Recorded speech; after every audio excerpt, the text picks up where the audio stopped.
Well, it's 25 to 5 and it's a Friday afternoon, and of course that means it's time to take a break out of our busy day. And speak of the devil, here he is in person in the studio right in front of me. You know, we're indoors, you don't have to wear a baseball cap. You know what? I've come straight off the farm. If you saw the hair that was going on under this hat, you'd tell me to put it back on. So, yeah, my apologies. The time got away from you. I know people wearing their baseball hats inside think they're pretty cool, but I will give you at least this much. At least you're wearing it the right way around. Yeah, and it's actually a brand new hat straight out of the box from last week. So, yeah, very nice. But as I say, I was time just got the better of me on the farm this afternoon, and I looked up and went, ooh, let's go. Time to jump in the extremely expensive sports car and drive to the radio station at top. No, sports cars gone. It's in no sports cars in the anti-Tesla. You're a farmer now, so you've got a truck. That's it. As a client said the other day, you've got the anti-Tesla. I was like, you can call it that if you like. That's completely fine. Yeah, well, you know, if you've got to have a truck, you might as well have one that you like. Exactly. Do it properly. Don't half do something. We're here today to talk about how to get a better home loan and stack the figures in your favour. Now, of course, I think we'd all be interested in how to get a better home loan, and that might be a bit of a challenge at the moment, given that interest rates are still apparently on the way up as far as we can tell. Yeah, look, exactly right. And you know, it's very interesting. We did some work this week in Sydney with David Koch on part of his Business Builders program. And this really was an extension of that, because I think it's very prevalent at the moment, and I think people need to know how they can look the best way possible when approaching a lender, either as a mum and dad or as a business owner.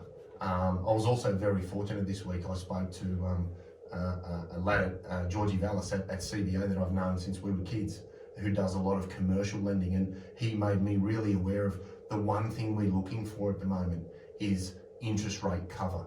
So if you borrow $1 million, we want to see 1.5 to 2 times EBIT. So if you're borrowing $1 million, you want to have earnings before interest in tax of 1.75 mil to 2 mil, so that we know there's lots of protection, which is exactly what normal banks do for mums and dads when they say, we're going to lend it to you at 6, but we're going to check your servicing ability at 9. Because we've actually seen interest rates rise that much that we've gone through that 3% buffer that they were using 12, 18 months ago. So one thing people need to keep in mind is when you're putting your best foot forward, just think about how you spend your money.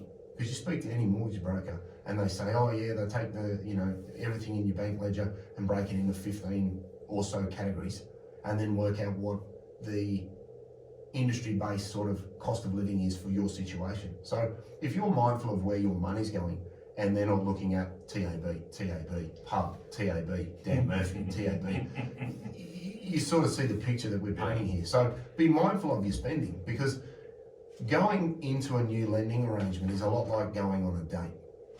You turn up, clean shirt, brushed hair, shave, clean shoes, you present yourself looking nice. So the person that you're attending the date with looks across the table and goes, all right, well, let's have a chat and find out what you're like. Have you got any personality? Have you got any banter? You're doing the same at the bank. Turn up with a good loan to value ratio. Turn up with good savings and spending behaviours. Turn up with good information and know your numbers.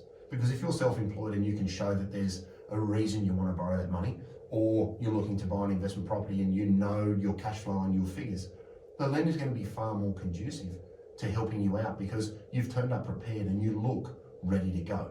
You turn up looking disheveled, unshaven, you haven't ironed your shirt, the person across the table... Stop looking at me when you say that. The person across the table is going to go, well, do you really want to be here? And I think if you keep that sort of analogy in mind when you're dealing with a bank, you can get a far better outcome, because you're putting your right foot forward and you're turning up with the right information and showing that you've thought about it. But, you know, just to recap some of those, get your loan to value ratio as low as possible.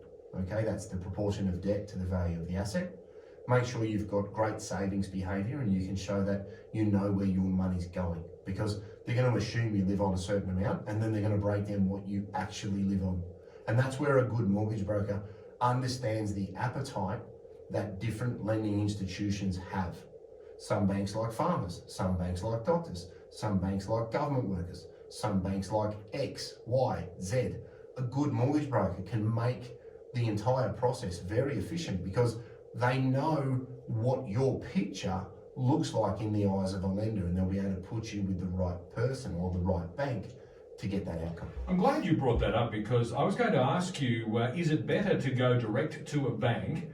Because first question on our notes here today is how can people go to their bank and put forward their best case for getting a better home loan? Yep. But is it better to go direct to your bank or is it better to go to a mortgage broker?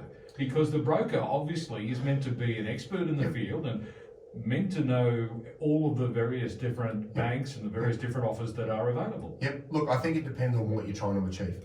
If you just want to have a loan review and you can't be bothered filling out paperwork and going through the rigmarole and the hoops that you need to go through, and that's unavoidable, unfortunately. It's a lot easier if you're a salaried employee over a self-employed person. Then you can go to your bank and say, look, this bank is offering at this rate, will you match it? If you then actually want to look at the structure, your setup, the terms, and go to the open market, I would definitely be using a broker in that instance because I've got accounts with most lenders and I've never had ANZ ring me and go, hey Lukey, Macquarie have an amazing deal. It never happens, right? So that's where a broker comes in to give you that perspective and that independence from whoever it's going to be to get you the best deal, because it also depends what you need. So if you're one of these people that says, I have a savings account, a tattoo account, a school account, a bills account, a this account, a that account. If you go to a lender that only has one offset account on your loan, you're at a huge disadvantage for maintaining your debts efficiently. Now, a good broker will go, oh, you can have 10 offsets account with this lender or that lender. Well, that will suit how we operate. And they'll understand that and put you in the right place. So a broker is a great way to get independence. And it's a great way to make sure that you're not missing out on anything that your current provider will offer you. Because as I said earlier, one bank's never rung me and offered me a deal at another bank. So you don't ask, you don't get.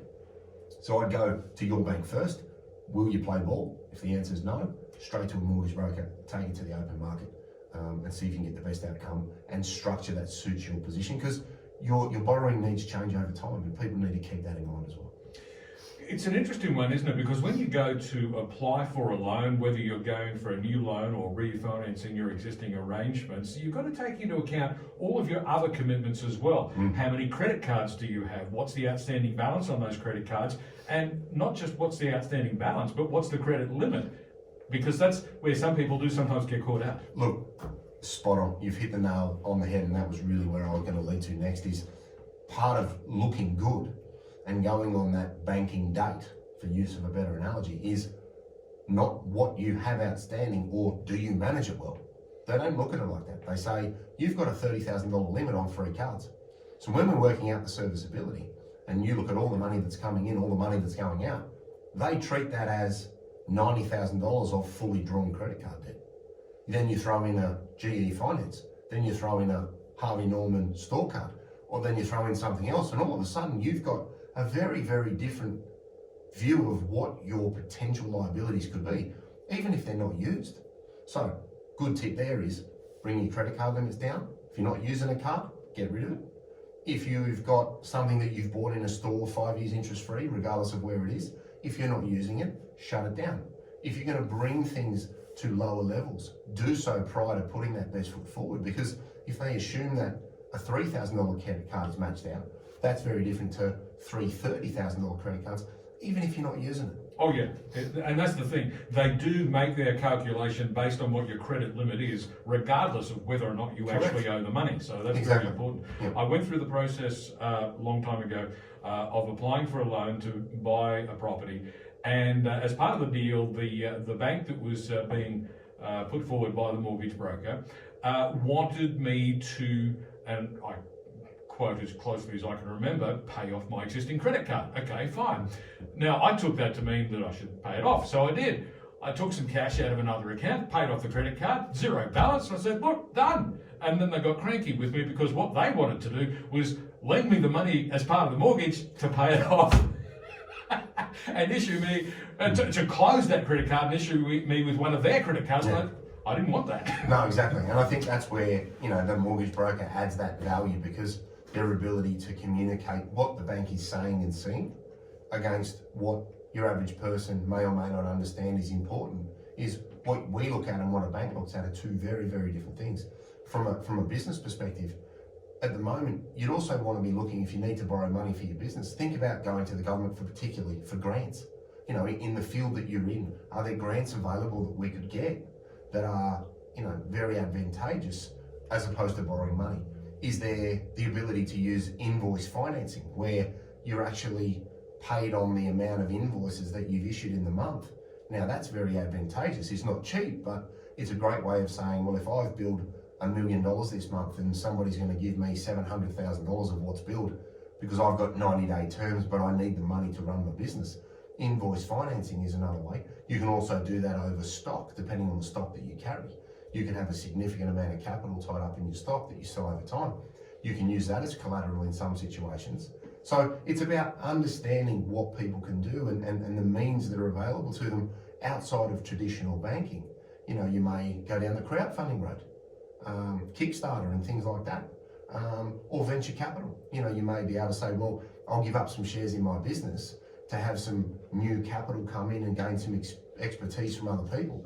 They're all ways that people can consider alternatives to traditional borrowing, because you may be looking to try and leverage or scale up your business very quickly, and the bank may not be able to do it. I know you've touched on this already, but I want to come back to it because I think it is actually something that might catch people out at the moment, is that this extra margin of about 3% that the bank will consider when deciding whether or not to approve your loan. Because we're seeing interest rates go up so rapidly, mortgage rates now, people are looking at what, about 6% as a variable rate now, which is so much higher than it was even just a year ago. It's quite an enormous difference. But what that effectively means is that you're going to have to work out, could I repay this loan if it was 9 or even 10%? Because that's the margin that they're going to be looking at. And this is where I say to people regularly, get in front of this early. If you're coming under pressure from a cash flow perspective because everything in life is really expensive, don't wait. Don't try and grind it out. Don't be tough. Don't be strong. Don't be proud. Get some help right away. Because if you can shave a few basis points off a loan, restructure something, consider going interest only over principal and interest for a couple of years just to free up your capital. That could allow you to get through the tough times that people are experiencing at the moment. But you're exactly right. When you borrowed 12 months ago, the bank said, oh, can you borrow $1 million at 5%? And that was 2 plus a margin of 3. Can you borrow at 5? Sure. You now go and get that same million on a refinance. And they say, can you service 9? You may not be able to get the money you already have. And again, that's where a good mortgage broker will understand who's going to have the appetite for your particular picture and where are they going to send you to go on a date so that you can get the best outcome. Because nobody wants to go on a date and not end up getting the numbers at the end of it. Same here, you don't want to go through the grief of all the paperwork and all the angst only for someone to go, no, sorry, we don't like how you look, because you haven't put your best foot forward, or you just didn't understand what they were looking at, because they have a different lens to how most mums and dads look at borrowing. So if you understand what you're dealing with, that one thing people need to be really mindful of is they may not be able to move banks because they may not be able to service a 9% interest rate, even if they are going to lend it to them at 6. Yeah. What about fixed rates? Is it time to start thinking about fixing again? Or is that too soon? Yeah, I think that ship's, fixed rates always go first, so they're still ugly. It would then some of them have started to come down. Yeah, well, and that's indicating that the market is expecting things to flatten out. And as soon as we get inflation under control and we bring that sort of to a more suitable paradigm, the sooner we'll be able to then look forwards, because fixed rates are always looking well in the future, because we know that there's still a load of fixed rates that are going to drop. I read an article the other day in the Fin Review that said that there was $350 billion of loans that are going to drop from fixed to variable by Christmas, with another 350 to go next year. So you had to stop fixing at about maybe the end of 21, because at that point fixed rates started to go because the word inflation started to get thrown around, and then it really got momentum. So I'm with Luke Smith from Envision Financial. We're talking about how to get a better home loan and how to stack the odds in your favour. It's 10 to 5. We'll be back with more in just a moment.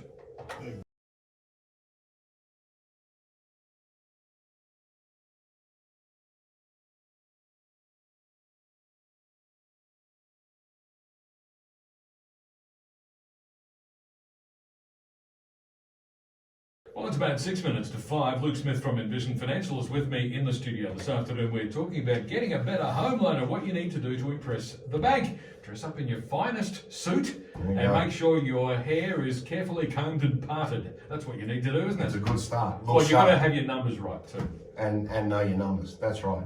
So if I was looking to try and get the best out of my next home loan experience, you'd be looking to try and control your spending leading up to it, because they look backwards and they want to know that there isn't, thousands of dollars a week going into the tab ATM.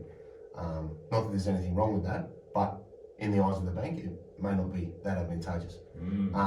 Shop around early. Don't wait. If you're under financial stress or duress, or you can see that things are going to get tight, get out in front of it. Try and eke out a savings somewhere, and again, engage a mortgage broker, because they'll be able to put you with the right type of lender and make sure your structure is correct. If you've always been principal and interest, think about interest only. Interest only with an offset account is not a dirty word, because it's exactly the same as principal and interest, but you only pay the interest component, and you can save up the principal in your offset account, so you're still paying down your loan. A lot of people come in and go, "Oh, interest only," and they get all frightened. Well, if you've got an offset account, you can pay that off as fast as you want, no problems, but you've freed up some cash flow.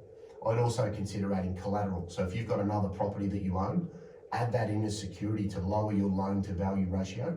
The lower the loan to value ratio, the potentially the better rate you can get. And we're talking significant savings, because if you could save 20 basis points or 0.20 or more by adding more security, that adds up over the life of the loan, which is really, really good. Use an offset account to your advantage. I've always been pro offset account, because it gives you the ability to save into it, reduce your interest cost, but maintain access to your capital. And then if you're self-employed, make sure you have strong interest rate cover. So your earnings of your business are far superior to the amount of money that you're borrowing to try and grow your business, which is very, very good. And that way, at least you're moving in an area that will give you strength in relation to the negotiation. As we said before the outbreak, if you turn up unprepared and wishy-washy with your numbers and why you need the money, the bank's not gonna go that extra mile for you. It also pays for the self-employed people out there. Find a lender that understands your business, because some people in banks are used to dealing with franchises, they're used to dealing with construction, they're used to dealing with retail, they're used to dealing with X. If they've got experience in your industry, they understand your cash flow, they understand how things work, they're more likely to help you. If you go to a lender that has no experience in your particular occupation, it could be a bit for them to get their head around how your business operates. And I saw this a number of years ago with my younger brother. He was self-employed in a particular field, went to one bank and they just couldn't understand what was going on. Went to another bank, they couldn't give him the money fast enough, because they'd had experience in that occupation. So again, knowing who can have the appetite for your type of lending can make the process a lot more enjoyable and a lot more efficient.